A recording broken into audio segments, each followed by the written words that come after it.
Mi idea es apoyar la acusación, a mí me parece sin ninguna duda, en cuanto al primero de los puntos. Es más, yo creo que la acusación en ese sentido la tiene fácil, porque a confesión de parte, relevo de pruebas, en el sentido de que la legislación no existe, o precisamente lo que favorece es que las cosas estén como están en este momento. Y esto es lo primero que uno tiene que decir. Podríamos hacer un recorrido muy largo de lo que es la legislación y para qué sirve la legislación, y nos remontamos, por ejemplo, al año 1215 con la Carta Magna, donde los varones le quitan al rey de Inglaterra, Juan Sin Tierra, determinadas cuestiones, es decir, le quitan la posibilidad de que arbitrariamente decida sobre la vida y el honor y el patrimonio de ellos. Tenían que ser jurados. Esto fue, creo, la primera vez que hablé con Alicia de todo este tema. Con posterioridad sabemos que los estados se legitiman en la herencia, fue en una época, en la fuerza o también en un papel, en un documento. La Carta Magna es un antecedente. Y los argentinos nos hemos unido de esa manera, a través de una carta, de un pacto. Y del pacto ese derivan determinadas leyes que vamos cumpliendo y se van aplicando de una cierta manera. Pero ¿por qué digo que la evolución del capitalismo en este momento del neoliberalismo es precisamente, debemos condenarla y que no hay ninguna duda al respecto? Es porque precisamente cuando en la Guerra Fría triunfan los que triunfan, se cae el muro de Berlín, a partir de ese momento se empezó a ver otras experiencias que no solo significaban que había acabado, que se había derrotado al socialismo, en la experiencia y en la versión que tenemos. Acá yo digo lo siguiente: habría, en este momento, más que nunca, volver a leer ese libro que en 1862 se editó, que fue El Capital de Carlos Marx, con el subtítulo Crítica a la economía política, a la economía de aquel momento, al capitalismo y lo que podía dar de sí. No sabemos qué podría haber sido las formas del socialismo como las conocemos, porque Marx, yo creo, me pueden corregir los economistas, nunca dijo cómo había que implementar eso que él criticaba y cómo se llevó a la práctica. Y tal vez tendríamos que hacer una renovación de Carlos Marx en cuanto a cómo llevarlo a la práctica y de qué manera. Pero lo cierto es que para 1989, con la caída del muro de Berlín, lo que se generó no solamente fue la derrota del socialismo, sino dijeron, vamos por más. Y por lo que fueron fue por el estado de bienestar en todo el mundo. Y lo que se generó en ese momento fue lo que se conoce, y aquí lo de la confesión, el consenso de Washington. Y si alguien tiene dudas respecto de cómo sistematizaron en 10 puntos qué era lo que tenían que hacer todos los países del mundo que a partir de ese momento iban a recibir dinero, préstamos para poder seguir evolucionando, tenemos que ir solamente a los 10 puntos del consenso de Washington que John Williamson describió muy claramente. El nombre se lo debemos a ese señor, Consenso de Washington. Porque en realidad el verdadero nombre fue What Washington Means by Policy Reform. A partir de ese momento, ¿qué era lo que querían hacer? Y todos los puntos que uno marca de lo que se iba a hacer a partir de ese momento, vos tenés razón, Alicia, en todos ellos hay desregulación. Debe haber desregulación. Y las leyes son duras solamente en una dirección. Entonces, disciplina presupuestaria, mayor presión fiscal, siempre regresiva, como por ejemplo el impuesto al IVA, liberalización financiera de las tasas de interés, tipo de cambio de moneda competitiva, liberar barreras aduaneras, no queremos normas, reglas en todo eso, liberar las inversiones extranjeras, es decir, esto de liberar las inversiones extranjeras también tiene que ver con muchos países a los que se llega, y el trabajo no es trabajo sino esclavitud, y las reglas de modificar el mercado laboral tienen que ver precisamente con eso. Privatización de los servicios, desregulación de los mercados financieros, y acá el punto central, que a mí me toca de manera directa como juez penal, la protección de la propiedad privada como último punto. Esto no tengo que contarles, creo, mucho de lo que pasó en Argentina a partir del 90, qué fue lo que ocurrió después, y qué es lo que estamos viviendo en este momento. Si hay algo que no existe o no se quiere, es que haya una regulación verdadera de todo esto. A partir de los 90, y aunque ya existían antes, empezaron a crecer paraísos fiscales, lugares especiales en distintas partes del mundo. Estados Unidos mismo, el estado de Delaware se convirtió en paraíso fiscal interno. Todos los países capitalistas grandes y que fueron imperios como Inglaterra, tienen lugares y paraísos fiscales, donde se deriva dinero, donde se lava, donde no se pagan impuestos. Y esa mayor presión fiscal solamente se ve y se ejemplifica en impuestos, por ejemplo, como el impuesto a las ganancias, que cobran también y tienen que pagar los trabajadores, cuando no tendríamos que pagar un impuesto a las ganancias respecto del salario. Entonces, todo lo que es de regulación, yo lo único que puedo decir que no hay una regulación específica al respecto, que la regulación que existe es simplemente para favorecer la desregulación y la posibilidad de que se haga cualquier cosa en materia económica y en materia financiera es absolutamente libre para eso, para que se pueda hacer absolutamente cualquier cosa en este proceso de concentración de riqueza que está llegando a niveles insoportables. Me pregunto cómo podemos, desde la acción individual o desde la acción conjunta colectiva, hacer algo. En las democracias que tenemos las tenemos que seguir cuidando, porque la deslegitimación más grande viene por ese lado, porque puede ocurrirle a la Argentina, no dentro de mucho, algo similar a lo que le pasó a Grecia. Ganó una determinada opción política y al poco tiempo no pudo llevar adelante lo que quería. Venezuela, saben que pueden hacer 200 elecciones, todos los fines de semana, y va a volver a ganar el gobierno que ganó, pero no quieren eso. Y por último, yo lo que quería leer para terminar, en cuanto a la confesión de todo esto, con palabras de un señor que se llama David Rockefeller, lo dijo en algún momento y que sería la síntesis del pensamiento neoconservador y que tiene que ver con esto. Cualquier cosa, dijo él, debe reemplazar a los gobiernos y el poder privado me parece la entidad adecuada para hacerlo. Es un buen punto de vista. Cualquier cosa.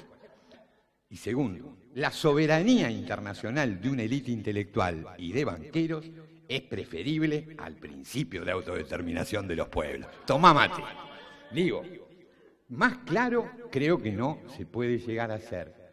Y todo esto lo que necesita para que haya paraísos fiscales, para que se hagan negocios turbios, para que se pueda hacer todo eso sin pagar impuestos y aparte derivados de cualquier tipo de negocio extraño que pueda haber, son los paraísos fiscales y para eso los delincuentes no quieren tener ningún tipo de regulación, porque quieren que no les pregunten de dónde viene el dinero, quieren que no les pregunten nada y quieren que esos dineros que tienen no se conozcan para no tener que pagar impuestos ni nada.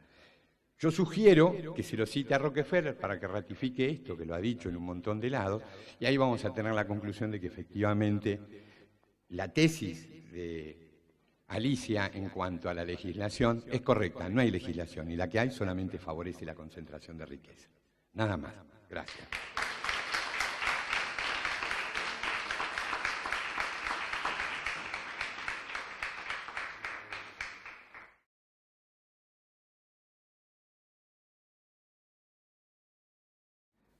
Con relación a la acusación, vengo también a apoyar, porque hay varias formas de entender el derecho, hay varias formas de comprender de qué manera se estructura la ley para, por un lado, conservar los privilegios, tal como se dijo en el testimonio anterior, profundizar esos privilegios, y para eso está el derecho a la propiedad, el derecho a comerciar, el derecho a la libertad de empresa, el derecho a cualquier tipo de práctica vinculada al beneficio económico.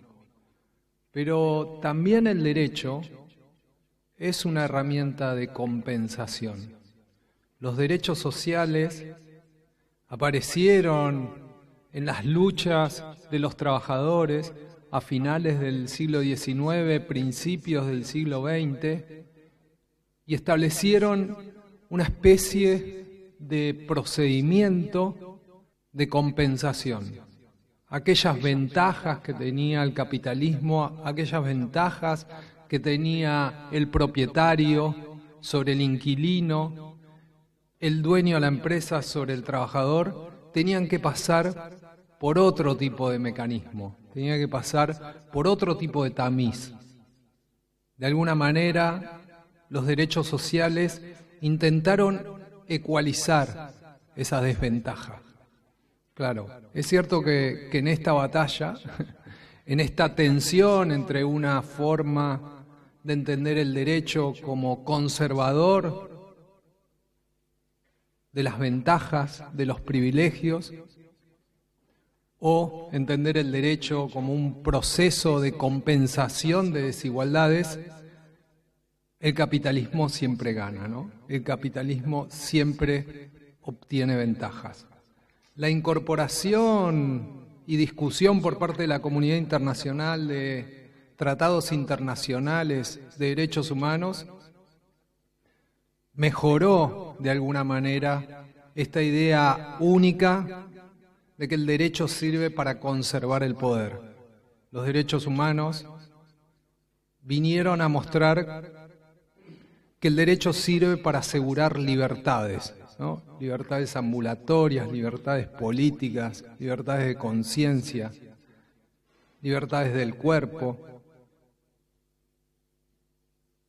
Y me parece que estamos en un lugar que es una expresión más, ¿no?, de esa batalla por la lucha por los derechos humanos.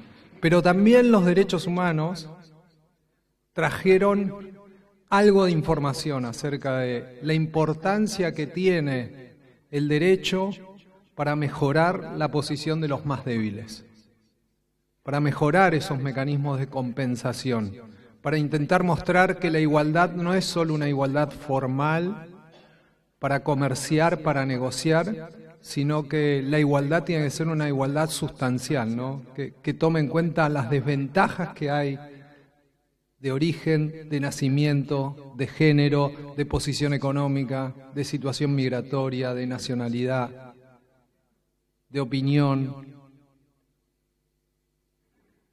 de respeto a la cultura, de respeto a los distintos, a las distintas. Y me parece que ahí el aporte de los derechos humanos también adquiere otro significativo.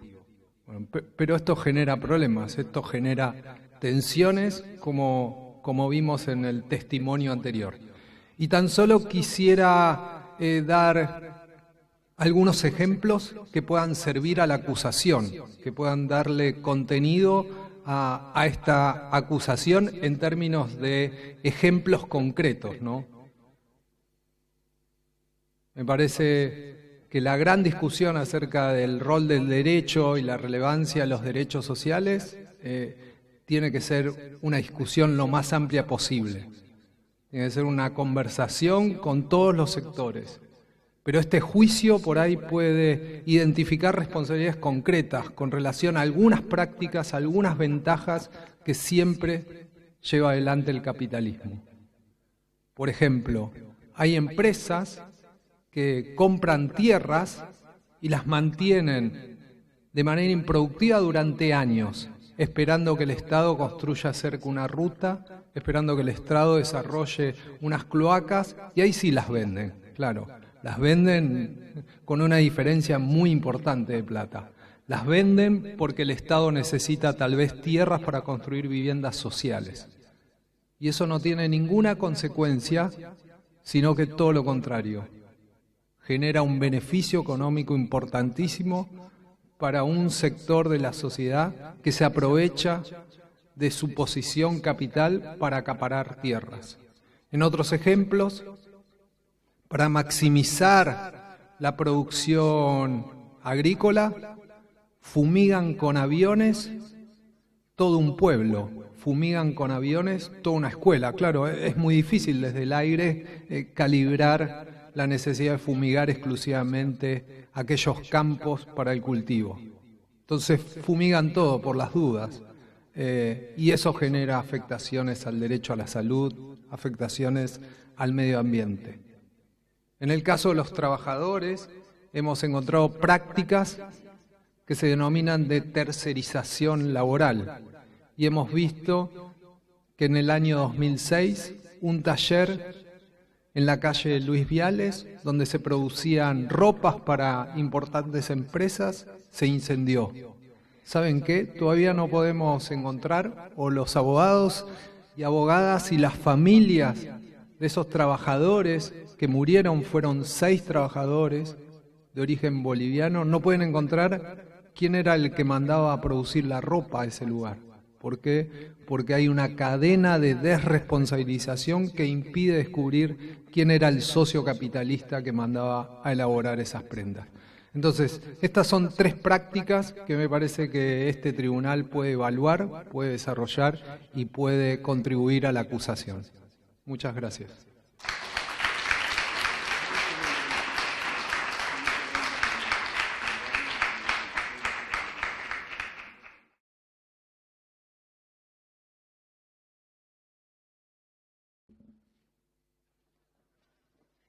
De la población que vive en situación de pobreza, aproximadamente el 70% son mujeres. Por cada 10 hombres que tienen trabajo remunerado, solo 6 mujeres lo tienen. La brecha salarial, es decir, la diferencia entre los salarios de varones y mujeres, es a nivel global de un 20%. Necesitaríamos algo así como 200 años para que esa brecha se cierre. Entre 2000 y 2015, el número de migrantes internacionales aumentó un 41%, alcanzó los 244 millones.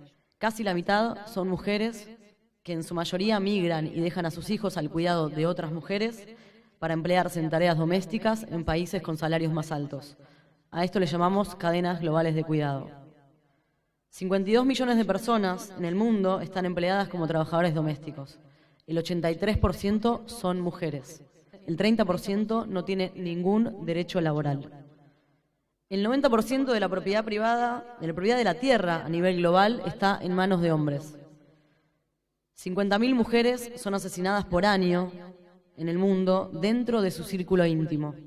En 2017 fueron 80.000. Son asesinadas por sus parejas o familiares cercanos. 137 por día. En Argentina hay un femicidio cada 30 horas. Y muere cada día una mujer por aborto clandestino.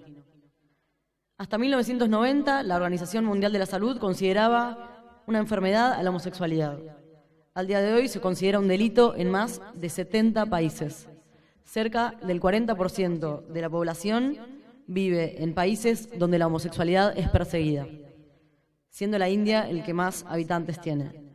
Desde febrero de 2017, alrededor de 100 varones residentes en la República de Chechenia, presuntamente gays o bisexuales, han sido acorralados, detenidos y torturados por las autoridades debido a su orientación sexual. Podría hablar en singular, referirme como mujer a cada situación en la que sufrí los embates en primera persona del capitalismo heteropatriarcal. Pero en este testimonio quisiera contar cómo llegamos a estas cifras que acabo de leer. Las cifras pertenecen a distintos organismos oficiales que hablan de mujeres, porque esa es la categoría que utilizan quienes producen estas estadísticas. Se invisibilizan otras identidades, así que en lo que sigue prefiero referirme a cuerpos feminizados, porque las situaciones que intentaré describir no afectan solo a mujeres, a quienes se reconocen como mujeres, sino también a lesbianas, travestis, trans, personas no binarias, maricas, que ocupan también lugares desventajosos en la división social. En este testimonio, contra la dimensión patriarcal del capitalismo neoliberal global, voy a hablar de reproducción social, de cómo se reproducen las estructuras y relaciones sociales que explican las cifras que acabamos de escuchar. Para ello voy a referirme a 3 ámbitos privilegiados que son el mercado de trabajo, los hogares y, por último, las relaciones sexoafectivas. 3 dimensiones que garantizan una determinada forma de reproducción social. Subrayo en esta instancia la palabra social, porque no hay nada de natural en los pilares que sostienen a este capitalismo heteropatriarcal. Como ha demostrado muy bien la antropología, toda sociedad tiene un modo específico de tratar al género, al sexo y la transmisión de parentescos. El patriarcado, entendido como dominación masculina, no es específico del capitalismo, aunque toma una forma particular bajo este modo de producción. Lo que sí es específico, como nos ha enseñado Marx, recién citado unos minutos antes por el juez Gustavo Brusone, es la venta de fuerza de trabajo y la propiedad privada de los medios de producción. En el mercado se fijan los precios y por medio de contratos de compra-venta, el mundo gira, se producen e intercambian mercaderías, bienes y servicios. Aceptamos entonces que la venta de fuerza de trabajo a cambio de un salario como forma privilegiada de producción es un hecho histórico situado en el tiempo. Lo que durante años permaneció oculto, incluso para quienes desarrollaron la crítica de la economía política, fueron las condiciones de posibilidad que garantizaron que esos obreros vendieran su fuerza de trabajo por un salario. Podemos afirmar con Silvia Federici que esta forma generalizada de acceso a los bienes necesarios para la vida a través del salario, predominantemente masculino, dio forma a un patriarcado del salario. La esposa estuvo, por decirlo rápidamente, incluida en el salario masculino. Se suponía que los trabajadores necesitaban ropa, calzado, un techo y una esposa. Cuando las mujeres feminizadas accedimos a trabajos remunerados, lo hicimos en trabajos peores pagos, socialmente menos valorados, como complemento del ingreso del varón proveedor. Por algunos trabajos se paga más, por otros menos, incluso por el mismo trabajo se paga menos, según quien lo realiza, y por algunos trabajos directamente no se paga. Todo este esquema abre una pregunta fundamental de la economía política: ¿de dónde surge el valor? Eso que llaman amor es trabajo no pago, dice también Silvia Federici, y cada vez leemos más en paredes, en pintadas, en volantes feministas. Sobre este hecho fundamental se posa todo el edificio del capitalismo neoliberal global. Hay quienes nos quisieron convencer durante años de que la solución a la desvalorización de nuestros trabajos era el ingreso masivo al mercado laboral. Que en ese reino de la libertad, donde cada cual recibe según su productividad, algún día, con el esfuerzo correspondiente, conquistaríamos la igualdad total. Y así leemos las recomendaciones de los organismos internacionales, del FMI incluido, que hay que solucionar la brecha salarial, que tiene que aumentar la tasa de actividad de las mujeres, que faltan mujeres que busquen trabajo. Hay en esos discursos dos olvidos fundamentales. Por un lado, las condiciones en las que llegamos a ese mercado. No llegamos iguales. Cargamos con cientos de años de opresiones. Quienes somos socializadas mujeres, desde niñas tenemos responsabilidades que no elegimos. Menciono solo algunas: situaciones cotidianas como cuidar niños, ancianos, personas enfermas, cocinar, lavar, brindar soporte emocional y afectivo. Se repite, las mujeres eligen trabajos precarios para poder cuidar. ¿Quién dice que hubo una elección en eso? ¿Qué libertad hubo en ese destino? Quien cuida hijos tiene menos tiempo para desarrollar su carrera profesional, tiene menos tiempo para participar en política, para dirigir una cátedra en una universidad, para hacer arte. Por otro lado, para la gran mayoría, el ingreso al mercado laboral no se traduce en una reducción de la carga del trabajo doméstico, sino que implica doble y triple jornada, migraciones forzadas, situaciones de acoso y de abuso de poder. Esos mismos organismos que reclaman más mujeres en el mercado suelen decir también que hay que romper el techo de cristal. El techo, como metáfora de un límite invisible, no permite escalar posiciones. Reclaman y apoyan la participación de mujeres en altos cargos, en las empresas, en listas electorales, en lugares de dirección. Lo que no dicen esos discursos, los que reclaman romper el techo de cristal, lo que no muestran es, una vez más, las condiciones de posibilidad de esos ascensos. Cuando se rompe el techo de cristal, lo que no se muestra es que serán otras mujeres las que van a estar ahí para barrer los cristales rotos. 1 de cada 5 mujeres que trabaja en Argentina, trabaja como empleada doméstica. Entre ellas, solo el 24% tiene derechos laborales. ¿Quiénes cuidan a quién? El mercado laboral no nos hizo libres, al menos no a las grandes mayorías. Dije que me iba a referir como segundo ámbito privilegiado al de los hogares. Bueno, lo personal es político, fue el grito de las feministas de los años 70. Es una frase que no tiene firma, es una sentencia colectiva, un desafío a los valores de la familia nuclear. Fue también un modo de encontrarnos para tirar abajo paredes que mantienen como secreto las humillaciones que suceden puertas adentro de las casas. El murmullo que corre, por el cual nos enteramos de que nuestras experiencias individuales encuentran siempre el espejo en la realidad de otra compañera. Carol Pateman nos habló del contrato sexual. A la vieja idea de contrato social le faltó pensar, dice Pateman, que el pacto original entre hombres libres e iguales que dan origen a un nuevo orden social, civil y político nos dejaba afuera. Y para entenderlo, ya no podemos pensar la polaridad entre público y privado como ámbitos separados. Así logramos hacer audible para el conjunto de la sociedad que no había crímenes pasionales, sino que eran femicidios. Que no había hombres golpeadores, sino machos patriarcales. Que no había tíos, profesores, vecinos demasiado cariñosos, sino abusadores que debían ser denunciados. Entendimos también con Rita Segato que la violación no es la satisfacción de una pulsión sexual individual, sino un pacto entre masculinidades, un acto de poder y dominación. No nos sucede por llevar minifalda corta, ni por provocadoras, ni desacatadas. Es un acto de cofradía entre varones. Por eso, cuando decimos ni una menos, se trata de un acto colectivo. Repetimos, lo personal es político, y derribamos las paredes de las casas para encontrarnos en esa esfera pública. Por último, dije que me iba a referir a las relaciones sexoafectivas. No hay división sexual del trabajo, roles estereotipados y mandatos fijos sin maternidad obligatoria y heterosexualidad obligatoria. Como señala la antropóloga Gail Rubin, son los parentescos básicos que sostienen y reproducen un sistema sexogénero al que podemos también llamar capitalismo patriarcal. Están a la orden del tipo de familia que el sistema necesita y reclama. Crecemos rodeados de imágenes que las reproducen. Las políticas estatales que se plasman en leyes, resoluciones y presupuestos están diseñadas por este esquema. La canasta básica alimentaria se calcula con integrantes de la familia tipo. Las preguntas de los censos nos quieren hacer encajar en estos formatos.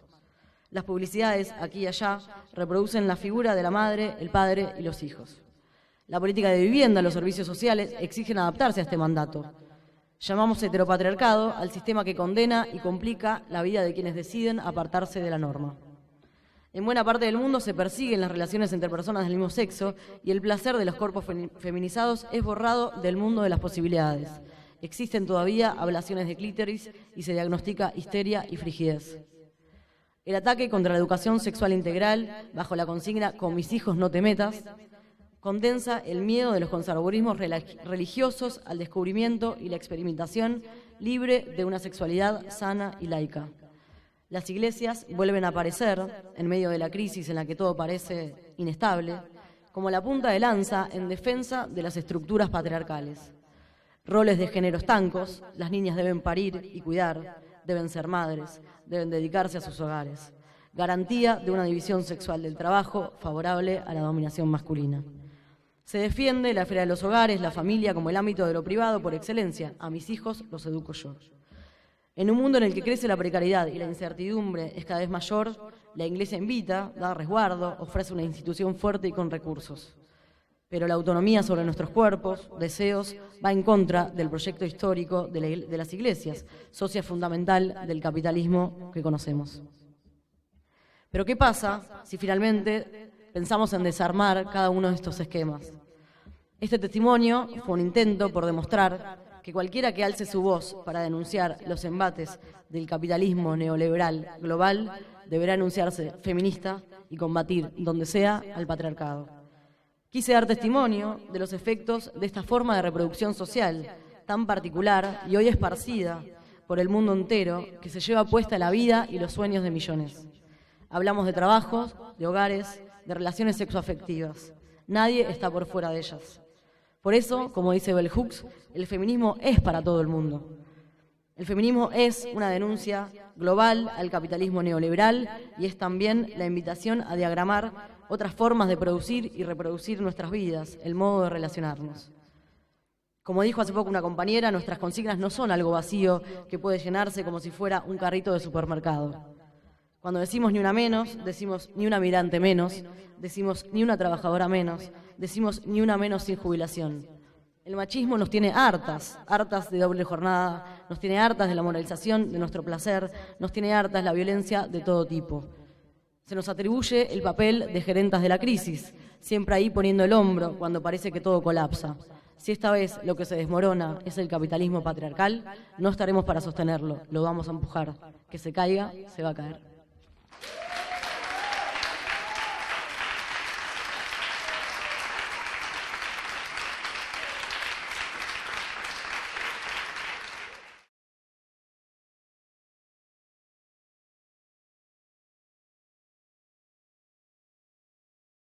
Como se sabe, en realidad la economía no es solo economía, ¿no?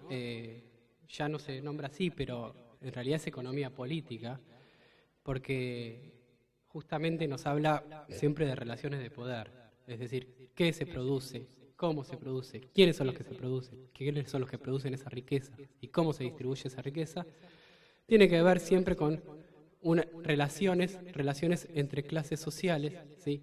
Y que no pueden ser escindidas del análisis. En este sentido, me parece que el caso de la dictadura argentina es uno de los más claros y no casualmente decidimos dar este testimonio en este lugar, ¿no?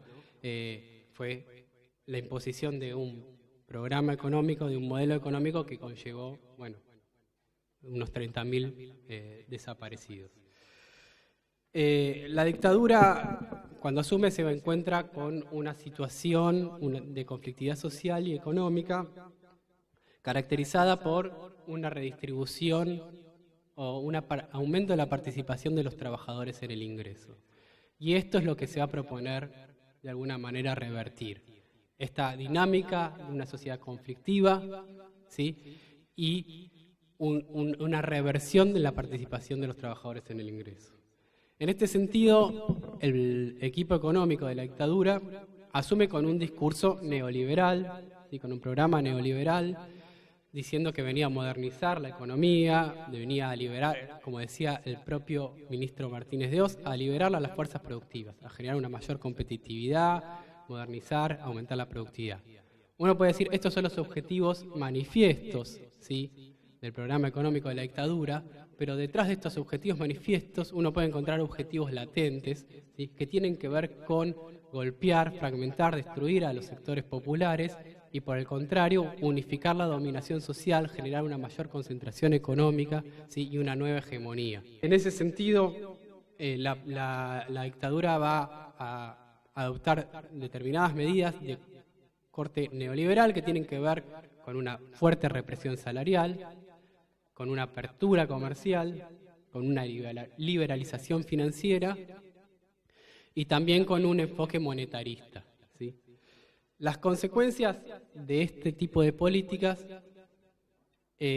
fueron muy importantes y muy persistentes. Y básicamente me voy a centrar en dos. Por un lado, en un proceso de aceleradísimo endeudamiento externo, ¿sí?, que tenemos hasta el día de hoy, y un proceso muy fuerte de desindustrialización que a pesar de haber sido muy extendido, fue heterogéneo, no afectó a todos los sectores económicos por igual. Y esto va a dar como resultado, va a beneficiar particularmente a dos fracciones de la clase dominante, que van a ser justamente el capital financiero, representado en los acreedores externos y en los bancos, y por otro lado los grandes grupos económicos, ¿sí? En términos de endeudamiento, se mencionaba en la presentación, pero basta resaltar un dato que es impactante, ¿no? En el año 75, la Argentina tenía una deuda externa total cercana a los 7.800 millones de dólares, que estaba compuesta más o menos en partes iguales por deuda del sector público y del sector privado, de las empresas. En el año 82, la deuda externa era de casi 44.000 millones de dólares, y a diferencia de no solo que se incrementó, sino que ese endeudamiento, el endeudamiento público duplicaba al sector privado. Esto no tiene que ver con que solo el sector público se haya endeudado, sino fundamentalmente que se endeudaron mucho el sector privado, es decir, las grandes empresas, pero que la terminaron transfiriendo esa deuda al Estado, ¿sí? Con los bancos pasó algo similar. A partir de la reforma financiera se incrementa notablemente la cantidad de bancos privados, ¿sí? En el 76 había 64 bancos privados nacionales, en el 79 ya va a haber 161, ¿sí? En menos de 3 años casi se triplica la cantidad de bancos, y a partir del año 80 se va a incrementar sobre todo los bancos privados extranjeros, eran 20 menos en el 79, pasan a ser 33, coincidentes con el papel fundamental que van a jugar en la lógica de la valorización financiera que se va a imponer a partir de la dictadura y que tiene que ver con su papel de mediadores de tanto del endeudamiento externo como de la posterior fuga de capitales. Esto en detrimento en general de la participación de los bancos públicos, que en términos de préstamos representaban más de la mitad del total y pasan a representar alrededor de un cuarto. Por el lado de los grupos económicos, ¿sí?, locales y también los conglomerados extranjeros, bueno, basta señalar que buena parte de los funcionarios de la gestión económica de la dictadura, sea tanto el Ministerio de Economía como Banco Central, Banco Nación, etcétera, provenían de estos propios grupos económicos, incluyendo, por supuesto, el propio Martínez de Hoz, ¿sí? Que venía de uno de los grupos económicos más importantes de la Argentina, como Asindar, y también de otros bancos. Los grupos económicos y los conglomerados extranjeros se beneficiaron por distintas vías. Una más directa, que tiene que ver con la complicidad empresarial directamente en la represión, ¿sí? En muchos casos se dio dentro de las propias empresas, ¿no? Hay varios testimonios y se han judicializado estos casos, como los de Ford o inclusive los de las empresas de Techin, ¿sí? Pero no solo había represión directa, sino también a partir de la propia política económica, ¿sí? Por un lado, a partir de la redistribución regresiva del ingreso que generó esta política económica en términos generales, y más en particular a partir de los distintos subsidios que recibieron, de los regímenes de promoción que usufructaron, a partir de las contrataciones del Estado, lo que se llamó la patria contratista, a partir de participar en las privatizaciones periféricas, sobre todo de YPF, a partir sobre todo de participar de la bicicleta financiera, del negocio financiero, ¿sí? Y, por supuesto, que mencionaba anteriormente, a partir de verse beneficiados por la estatización de la deuda privada. La dictadura argentina, a diferencia de otras dictaduras en el Cono Sur, terminó en un fracaso económico muy importante, con una crisis muy importante, crisis bancaria, crisis económica, y eso la deslegitimó bastante frente a los ojos de la sociedad, que terminó de deslegitimarse, por supuesto, con la derrota de Malvinas. Ahora, esto si uno lo ve desde los objetivos manifiestos del programa económico. En este sentido uno puede hablar de fracaso. Bueno, si uno lo analiza desde los objetivos latentes, ¿sí? Vamos a ver que esos fracasos se tornan en victorias, ¿sí? A partir de la represión y la desindustrialización tenemos unos sectores populares mucho más fragmentados, mucho más debilitados, mucho más golpeados, y tenemos también una concentración económica mucho mayor y una nueva hegemonía de la valorización financiera. En este sentido, tenemos dos actores fundamentales del poder económico, como son los acreedores externos y los grandes grupos económicos, que van a dominar, ¿sí? Y van a ser actores centrales ya inclusive después de la dictadura, ¿no? A lo largo del periodo democrático, a lo largo de toda la década de los 80 y principios de los 90, y de esta manera, digamos, van a lograr terminar consolidar en la década de los 90 una nueva hegemonía. Entonces, la dictadura, a través de su programa económico, no solo, digamos, dejó crisis, no solo tuvo consecuencias directas, sino que generó, podríamos decir, habilitó una reversión de esa dinámica y de esa estructura social que existía en la Argentina predictadura, que tiene que ver con unos sectores dominantes que eran heterogéneos, ¿sí? Y unas clases populares que eran homogéneas, y vamos a tener, por el contrario, unos sectores populares heterogeneizados y unas clases dominantes homogéneas y con mucho más poder. Gracias.